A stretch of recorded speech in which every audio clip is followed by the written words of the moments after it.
پھر اسے چورا چورا کر دیتا ہے۔ بے شک اس میں عقل والوں کے لیے نصیحت ہے۔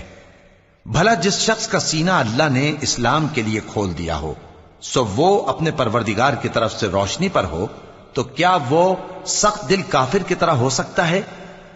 پس ان پر افسوس ہے جن کے دل اللہ کی یاد سے غافل اور سخت ہو رہی ہیں، اور یہی لوگ سراسر گمراہی میں ہیں۔ اللہ نے نہایت اچھی باتیں نازل فرمائی ہیں، یعنی کتاب جس کی آیتیں باہم ملتی جلتی ہیں اور دہرائی جاتی ہیں۔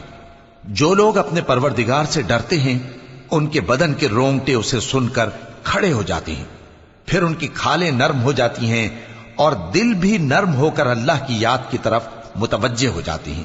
یہی اللہ کی ہدایت ہے، وہ اس سے جس کو چاہتا ہے ہدایت دیتا ہے، اور جس کو اللہ گمراہ رہنے دے اس کو کوئی ہدایت دینے والا نہیں۔ بھلا جو شخص قیامت کے دن اپنے چہرے پر برے عذاب کو روکتا ہو، کیا وہ ویسا ہو سکتا ہے جو چین میں ہو؟ اور ظالموں سے کہا جائے گا کہ جو کچھ تم کرتے رہے تھے اب اس کے مزے چکھو۔ جو لوگ ان سے پہلے تھے انہوں نے بھی تکذیب کی تھی، تو ان پر عذاب ایسی جگہ سے آ گیا کہ ان کو خبر ہی نہ تھی۔ پھر ان کو اللہ نے دنیا کی زندگی میں رسوائی کا مزہ چکھا دیا، اور آخرت کا عذاب تو بہت ہی بڑا ہے۔ کاش یہ سمجھ رکھتے۔ اور ہم نے لوگوں کے سمجھانے کے لیے اس قرآن میں ہر طرح کی مثالیں بیان کی ہیں تاکہ وہ نصیحت حاصل کریں۔ یہ قرآن عربی ہے جس میں کوئی عیب اور اختلاف نہیں، تاکہ وہ ڈر مانے۔ اللہ ایک مثال بیان کرتا ہے کہ ایک شخص ہے جس میں کئی آدمی شریک ہیں مختلف مزاج کے، اور ایک آدمی پورے کا پورا ایک شخص کا غلام ہے۔ بھلا دونوں کی حالت برابر ہے؟ نہیں، الحمدللہ، مگر یہ اکثر لوگ نہیں جانتے۔ اے پیغمبر، تم بھی مرنے والے ہو اور یہ بھی مرنے والے ہیں، پھر تم سب قیامت کے دن اپنے پروردگار کے سامنے جھگڑو گے۔ پھر اس سے بڑھ کر ظالم کون جو اللہ پر جھوٹ بولے اور سچی بات جب اس کے پاس پہنچ جائے تو اسے جھٹلائے۔ کیا جہنم میں کافروں کا ٹھکانہ نہیں ہے؟ اور جو شخص سچی بات لے کر آیا اور جس نے اس کی تصدیق کی، وہی لوگ متقی ہیں۔ وہ جو چاہیں گے ان کے لیے ان کے پروردگار کے پاس موجود ہے۔ نیکوکاروں کا یہی بدلہ ہے، تاکہ اللہ ان سے برائیوں کو جو انہوں نے کی دور کر دے، اور نیک کاموں کا جو وہ کرتے رہے ان کو بدلہ دے۔ کیا اللہ اپنے بندے کو کافی نہیں؟ اور اے نبی، یہ تم کو ان لوگوں سے جو اللہ کے سوا ہیں یعنی غیر اللہ سے ڈراتے ہیں، اور جس کو اللہ گمراہ رہنے دے اسے کوئی ہدایت دینے والا نہیں، اور جس کو اللہ ہدایت دے اس کو کوئی گمراہ کرنے والا نہیں۔ کیا اللہ عزت والا بدلہ لینے والا نہیں ہے؟ اور اگر تم ان سے پوچھو کہ آسمانوں اور زمین کو کس نے پیدا کیا تو کہہ دیں گے کہ اللہ نے۔ کہو کہ بھلا دیکھو تو جن کو تم اللہ کے سوا پکارتے ہو، اگر اللہ مجھ کو کوئی تکلیف پہنچانی چاہے تو کیا وہ اس تکلیف کو دور کر سکتی ہیں؟ یا اگر وہ مجھ پر مہربانی کرنا چاہے تو کیا وہ اس کی مہربانی کو روک سکتے ہیں؟ کہہ دو کہ مجھے اللہ ہی کافی ہے، بھروسہ رکھنے والے اسی پر بھروسہ رکھتے ہیں۔ کہہ دو کہ اے قوم، تم اپنی جگہ عمل کیے جاؤ، میں اپنی جگہ عمل کیے جاتا ہوں۔ ان قریب تم کو معلوم ہو جائے گا کہ کس پر عذاب آتا ہے جو اسے رسوا کرے گا، اور کس پر ہمیشہ کا عذاب نازل ہوتا ہے۔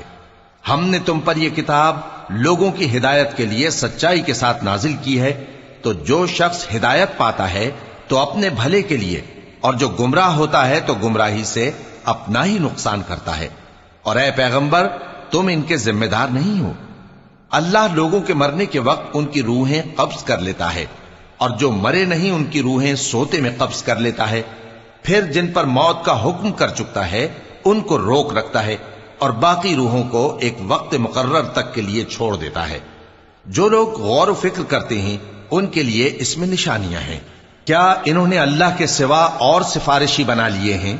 کہو کہ خواہ وہ کسی چیز کا بھی اختیار نہ رکھتے ہوں اور نہ کچھ سمجھتے ہی ہوں تب بھی کہہ دو کہ سفارش تو سب اللہ ہی کے اختیار میں ہے، اسی کے لیے آسمانوں اور زمین کی بادشاہت ہے، پھر تم اسی کی طرف لوٹ کر جاؤ گے۔ اور جب ایک اکیلے اللہ کا ذکر کیا جاتا ہے تو جو لوگ آخرت پر ایمان نہیں رکھتے ان کے دل گھٹ جاتے ہیں، اور جب اللہ کے سوا اوروں کا ذکر کیا جاتا ہے تو فوراً خوش ہو جاتے ہیں۔ کہو کہ اے اللہ، اے آسمانوں اور زمین کے پیدا کرنے والے، پوشیدہ اور ظاہر کے جاننے والے، تو ہی اپنے بندوں میں ان باتوں کا جن میں وہ اختلاف کرتے رہے ہیں فیصلہ کرے گا۔ اور اگر ظالموں کے پاس وہ سب مال و متاع ہو جو زمین میں ہے اور اس کے ساتھ اسی قدر اور ہو تو قیامت کے روز برے عذاب سے رہائی پانے کے بدلے میں دے ڈالیں، اور ان پر اللہ کی طرف سے وہ امر ظاہر ہو جائے گا جس کا ان کو خیال بھی نہ تھا، اور ان کے اعمال کی برائیاں ان پر ظاہر ہو جائیں گی، اور جس عذاب کی وہ ہنسی اڑاتے تھے وہ ان کو آ گھیرے گا۔ سو جب انسان کو تکلیف پہنچتی ہے تو ہمیں پکارنے لگتا ہے، پھر جب ہم اس کو اپنی طرف سے نعمت بخشتے ہیں تو کہتا ہے کہ یہ تو مجھے میرے علم و دانش کے سبب ملی ہے۔ نہیں، بلکہ وہ آزمائش ہے، مگر ان میں سے اکثر نہیں جانتے۔ جو لوگ ان سے پہلے تھے وہ بھی یہی کہا کرتے تھے، تو جو کچھ وہ کیا کرتے تھے ان کے کچھ کام نہ آیا، آخر ان پر ان کی برائیوں کا وبال پڑ گیا۔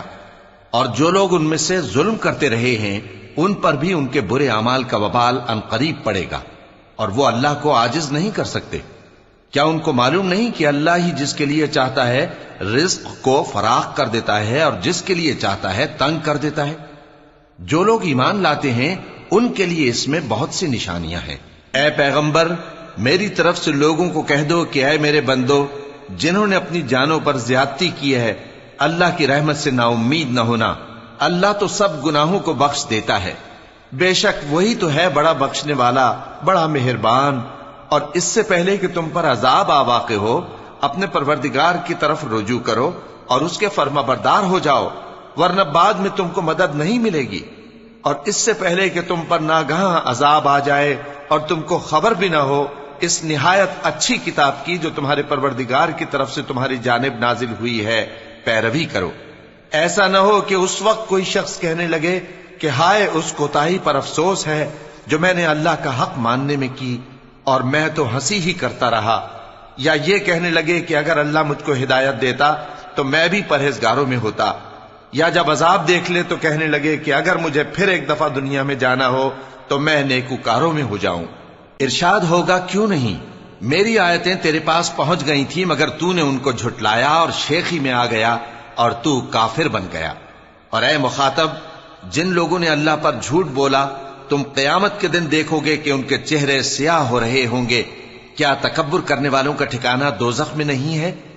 اور جو پرہیزگار ہیں ان کی کامیابی کے سبب اللہ ان کو نجات دے گا، نہ تو ان کو کوئی تکلیف پہنچے گی اور نہ وہ غمناک ہوں گے۔ اللہ ہی ہر چیز کا پیدا کرنے والا ہے اور وہی ہر چیز کا نگراں ہے۔ اسی کے پاس آسمانوں اور زمین کی کنجیاں ہیں، اور جنہوں نے اللہ کی آیتوں سے کفر کیا وہی نقصان اٹھانے والے ہیں۔ کہہ دو کہ اے نادانو، تو کیا تم مجھ سے یہ کہتے ہو کہ میں غیر اللہ کی پرستش کرنے لگوں؟ اور اے پیغمبر، تمہاری طرف اور ان پیغمبروں کی طرف جو تم سے پہلے ہو چکے ہیں یہی وہی بھیجی گئی ہے کہ اگر تم نے شرک کیا تو تمہارے اعمال برباد ہو جائیں گے اور تم نقصان اٹھانے والوں میں ہو جاؤ گے، بلکہ اللہ ہی کی عبادت کرو اور شکر گزاروں میں رہو۔ اور انہوں نے اللہ کی قدر شناسی جیسی کرنی چاہیے تھی نہیں کی۔ اور قیامت کے دن تمام زمین اس کی مٹھی میں ہوگی اور آسمان اس کے داہنے ہاتھ میں لپٹے ہوئے ہوں گے، اور وہ ان لوگوں کے شرک سے پاک ہے، بلند و برتر ہے۔ اور جب سور پھونکا جائے گا تو جو لوگ آسمانوں میں ہیں اور جو زمین میں ہیں سب بے ہوش ہو کر گر پڑیں گے مگر وہ جس کو اللہ چاہے۔ پھر دوسری دفعہ سور پھونکا جائے گا تو فوراً سب کھڑے ہو کر دیکھنے لگیں گے، اور زمین اپنے پروردگار کے نور سے چمک اٹھے گی اور اعمال کی کتاب کھول کر رکھ دی جائے گی، اور پیغمبر اور دوسرے گواہ حاضر کیے جائیں گے، اور ان میں انصاف سے فیصلہ کیا جائے گا اور ان کے ساتھ بے انصافی نہیں کی جائے گی۔ اور جس شخص نے جو عمل کیا ہوگا اس کو اس کا پورا پورا بدلہ مل جائے گا، اور جو کچھ یہ کرتے ہیں اس کو سب کی خبر ہے۔ اور کافر گروہ گروہ کر کے جہنم کی طرف ہانکے جائیں گے، یہاں تک کہ جب وہ اس کے پاس پہنچ جائیں گے تو اس کے دروازے کھول دیے جائیں گے، اور اس کے داروغہ ان سے کہیں گے کہ کیا تمہارے پاس تمہیں میں سے پیغمبر نہیں آئے تھے جو تم کو تمہارے پروردگار کی آیتیں پڑھ پڑھ کر سناتے اور تمہارے اس دن کے پیش آنے سے تمہیں ڈراتے تھے؟ وہ کہیں گے کیوں نہیں، لیکن کافروں کے حق میں عذاب کا حکم ثابت ہو چکا تھا۔ کہا جائے گا کہ دوزخ کے دروازوں میں داخل ہو جاؤ، ہمیشہ اس میں رہو گے، سو تکبر کرنے والوں کا برا ٹھکانہ ہے۔ اور جو لوگ اپنے پروردگار سے ڈرتے ہیں ان کو گروہ گروہ کر کے بہشت کی طرف لے جایا جائے گا، یہاں تک کہ جب وہ اس کے پاس پہنچ جائیں گے اس حال میں کہ اس کے دروازے کھولے جا چکے ہوں گے، اور اس کے داروغہ ان سے کہیں گے کہ تم پر سلام ہو، تم بہت اچھے رہے، اب اس میں ہمیشہ کے لیے داخل ہو جاؤ۔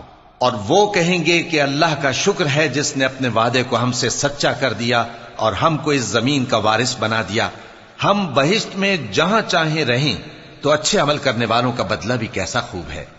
اور تم فرشتوں کو دیکھو گے کہ عرش کے گرد گھیرا باندھے ہوئے ہیں اور اپنے پروردگار کی تعریف و تسبیح کر رہے ہیں، اور ان میں انصاف کے ساتھ فیصلہ کر دیا جائے گا اور کہا جائے گا کہ ہر طرح کی تعریف اللہ ہی کے لیے ہے جو تمام جہانوں کا مالک ہے۔